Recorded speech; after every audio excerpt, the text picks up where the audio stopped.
Sy mpanarenana ny vovon-drano ao Mahavoky avaratra ao amin'ny secteur 2 ka nisy olom-bavam-bahoaka ny Madagasikara voafidy teto Mahajanga voalohany Ramatoa Antanirina Lalao no niantoka ny ilany rehetra amin'ny amerenana azy amin'ny laoniny ahafahany rehetra ahazo rano amin'ny tokony ho izy.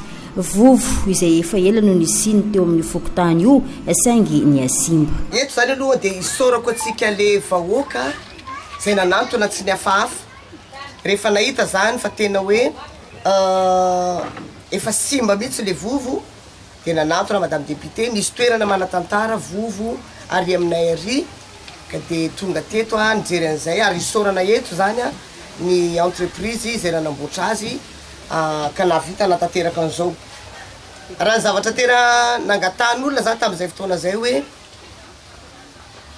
ho gardena zany ho tazomina le forman'le vovonisy ary nisy olona hoe nanampy hoe saika hoe asina motera mihitsy zany izy ty dia nareo teto moa tsy nanaiko hoe aleo gardenay mihitsy zany ho tazominay le noetim-paharazana mihitsy le sitomana an'le rano avy any ka hatramin'izao.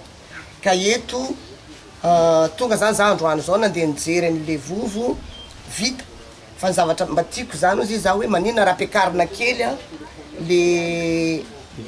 le lakoro dia tsy ataotsika parpaing le izy fa manomboka rapitso zany aniraka olona ho avy aty ataotsika le grillage matevina reny manodidina dia asitsika ohatra teo zao misy zazakely anankiray nakaraha rano tsy natakatra le fanovony dia rapitso zany anolotra fanovo mihitsy ataotsika fixeto ajanontsika eto le vovo le fanovo dia asitsika le silisily reny sitomana azy fa tsy ataotsika mavesatra amin'izay mahazaka daholo le zanaka rehetrarehetra. Fijaliana vao mahazo randro no ny fahasimbany ity vovo ity. Ankehitriny afa-pahasahiranana ny fokotany ao Mahavoky avaratra amin'ny fahavitany. Dia afaka sasatra izay eto Mahavoky avaratra amin'ity rano ity satria ny rano aina sady velomana. Ka eto zany ty vovo be ty manatantara izy eto satria mbola dadilay taloha tany efa niseho ty vovo be ty mandraky izao. Ka 84 za teto efa niseho ty tamin'ny cyclone misy ka ty ziaby na olona mbalanomby agny na olona tsara rano na karano teto ziaby satria tapaka jiramata amin'ny fotoana reny.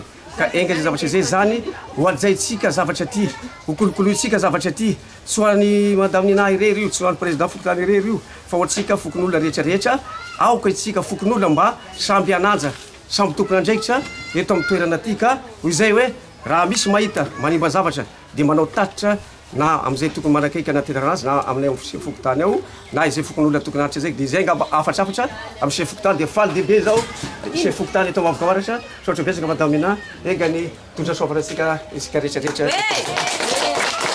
Tamin'ny zoma voalohan'ny volana septambra teo no nidina ifotony nijery ny fahavitany vovo io. Nisy olom-bavam-bahoaka ny Madagasikara voafidy teto Mahajanga voalohany tsy nipiara-miasa aminy. Ankoatr'izay dia hisy ny fanomezana herinaratra ampazava ny toerana manodidina ity vovo ity.